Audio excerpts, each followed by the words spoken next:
Welcome. I'm Kinetic Symphony. I hunt down and report on weird and true mysterious stories, from glitches to the paranormal. Would you like even more content? Here's my Patreon. Now onto the stories. Case file number 1208, written by Paby. 15 minutes to destroy the universe. My friend and I gained an extra 15 minutes or so going to class one night. It was March 26, 1977. We remember the date because it turned out to be the day the Heaven's Gate cult committed mass suicide. My friend and I took a class together at a local community college, so she would come to my house at 6 p.m., hang around for a few minutes, and we'd head off to our 6:30 class. She gets to my house at 6. We watched The Simpsons until the first commercial break, as we always did, around 6:10. We leave the house, both of us remembering seeing the dashboard clock in our car showing the correct time. It was about a 15-minute drive to school. We get to school around 6:25. I hang around for a minute with a friend who's having a smoke outside, then head in. We sat down in a fairly empty room. The clock in the classroom says 6:10. 6:10? But we assume it's wrong. My friend's watch says it's nearly 6:30, as we'd expect it to be.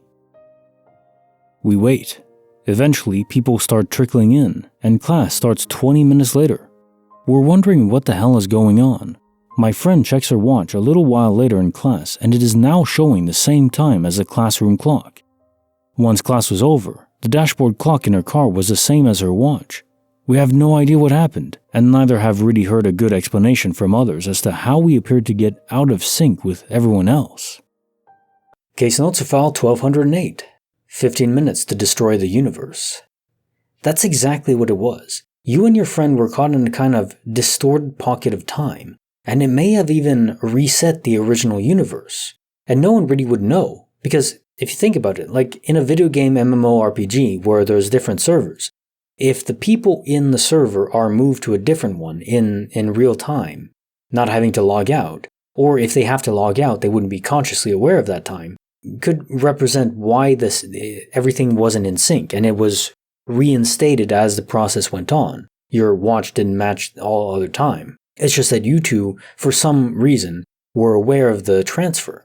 So the original universe had to be wiped for some reason. Maybe the server host in the real world was malfunctioning, so they had to move everyone over. I think that explains a lot. Because otherwise, I don't think it can be a purely time anomaly, because nothing I know of, besides, time is relative, but there's only two things that can alter the flow of time for a person given its own reference frame, and that would be extreme speed or extreme gravity. And if somehow there was some distortion in that local area, it should affect everyone. There shouldn't be a way where it couldn't affect everyone, because, if you're at extreme speed, everyone is. And if a black hole is nearby, well, everyone is affected by it. So this is the pathway I explain it, where it makes sense. It's just a universal transfer for everyone. Think quantum immortality, but worldwide. In fact, universe-wide. If aliens are around too, they got transferred over as well. Gotta find them and compare notes. Case file number 1209, written by MalloyDelacroix. The Mysterious Midnight Melodies. Me, my brother, and a friend were camping once when I was maybe 11 or 12, way out on our 100-acre farm in small-town Kentucky. I woke up at around 1:30 or so in the morning and could faintly hear a piano being played that sounded like it was coming out of the woods about 100 yards from our campsite. There is not a house or building or anything anywhere near that spot on our farm, so naturally I think I'm just hearing things and decide to try to go back to sleep. Then my brother, who was apparently also awake, sits up and asks me if I hear a piano. We made a dash for the house and never camped out there again. Case notes file 1209. The Mysterious Midnight Melodies. To be honest, I'm surprised there aren't more accounts of spirits playing musical instruments, because it's similar to their own essence. Music is just a repeating pattern or sequence that we can find soothing or energetic. Spirits linger and repeat whatever traumatic or potent event binds them to this plane. So my guess, at the end of that song, something very wrong happened. So it's a good thing that you left quickly, because who knows, maybe it would just be a gigantic scream as the spirit relives what happened to it, something like that.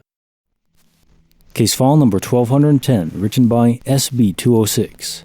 The Leprechan Controlling Traffic. A few years back, I taught English in Copenhagen. The school was right in the center of the city, just off Straget for those that know Copenhagen. And as with most days, I was ambling towards my class one sunny afternoon. I was about 100 meters from Rådhuspladsen, the Danish equivalent of Leicester Square in Times Square, when I heard someone loudly ranting.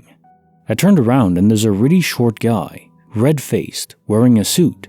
He looks like an angry leprechaun, ranting and raving, and he's clearly in a huge hurry. I notice he has something in his hand which he's pointing towards the sky. Going by my instinct that this guy is an absolute lunatic, I'm expecting to see either a gun or a Bible. What I see is a device about the size of a 1980s mobile phone.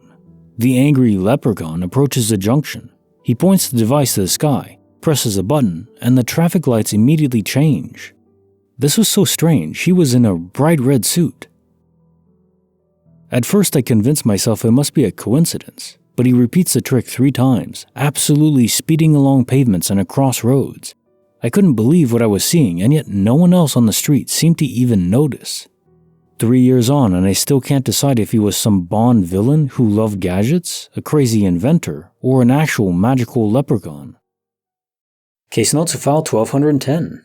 The Leprechan Controlling Traffic? This is so interesting because the original incarnation of leprechauns had them adorned in red attire, not green. And I guess Irish associated with green, that's how it evolved, but yeah, of course they're short and mischievous, sometimes even to the extent of malevolence. As far as controlling traffic lights, well, there is real technology that can do that, assuming they have the ability to hide themselves to most people. Then this may have been a valid sighting, and leprechauns aren't entirely magical besides being able to hide themselves. They could use a device like any other human could, or it was just a very strange person pretending to be a leprechaun, which would also be bizarre, but who knows? Why no one else saw him, I don't know. Case file number 1211, written by valhallaswyrdo. I survived a fatal car crash without a scratch. I was in the Boy Scouts when I was younger. The summer of '97, we were on our way back from a campout. Our modest troop was in a 15-passenger van with a U-Haul tow behind the trailer. I was in the middle seat, sitting up on my knees, talking to the person sitting behind me, my cousin, when all of a sudden, he just fell asleep, as well as the 2 kids sitting next to him. I looked down at the kid sitting next to me, and he was also asleep. Then the van was upside down, and I was thrown to the ceiling. It was right side up again, and I was slammed back into the seat. And lastly, it was upside down again, and this time it hit hard. I had glass in my mouth, and felt like every bone in my body was broken. But I sat up after a minute and watched someone crawl out through the window, so I followed them. When I got out, I was in ankle-deep water. We had landed in a ditch at the base of a hill that the road was on. I couldn't see the person I had followed out of the wreckage. I climbed the hill, losing my shoe in the process, and stood in 70-mile-per-hour traffic, and 2 cars slamming on their brakes to avoid me. A woman stepped out of the first car and was screaming her head off at me before she realized I was all torn up and there was a van in the ditch. Then, she immediately ran back to her car and pulled out a car phone. Later at the hospital, numerous doctors and nurses asked me to repeat this story over and over and over again. It wasn't until later that I found out everyone else was trapped in the van with broken bones and 1 kid died. I was the only person who escaped from my own power, and it didn't have a scratch on me. I still don't know who or what it was that I followed out of the broken window. Case notes of file 1211. I survived a fatal car crash without a scratch. So this feels like a guardian angel event, where the first sign being that everyone else fell asleep and you noticed that before the crash a few seconds before. It's conceivable that if guardian angels exist, and they can save people, maybe they can't save everyone, or maybe they're assigned a specific person and they can't help anyone else, just their person. Raises questions of why some people have them and some don't. I don't know about that. But maybe if they're unable to save other people, the next best thing to do is prevent them from experiencing any pain or fear at first. So it'd be like dying in your sleep. You'd never even know. Before the crash, they just fall asleep and then they're gone. Or at least, in this case, only one of them died. All the other kids were prevented from having extreme trauma, from being awake and conscious as it happened, because I'm sure you didn't feel good about that. And especially coupled with quantum immortality, there'd be no fear, no traumatic memory for the one that died, and the new universe just emerges probably similar to you. Which is by far the worst aspect to quantum immortality. To remember your own death is just vomit-inducing. And then Guardian Angel, because you saw someone leaving the van that was your Guardian Angel, just manifesting as another kid to make you feel secure. And now time for the quote of the day. Once you can accept the universe as matter expanding into nothing that is something, wearing stripes with plaid comes easy. Albert Einstein. Nothing too much to this quote besides the universe is crazy, expanding into nothing that is somehow something after the fact, and I like plaid. I mean, I have this little cardigan that I'm wearing now, which is my go-to. I like plaid. I like checkered shirts. I like the Dean attire in Supernatural. He has his plaid shirts, his checkered lumberjack shirts. They have seasonal quality. And whenever I look at it, I just think fall or winter, which is where I want to be all the time. Although it's mainly for the plaid, the stripes are just an afterthought. Like the video, subscribe, hit the bell. Kinetic Symphony signing off.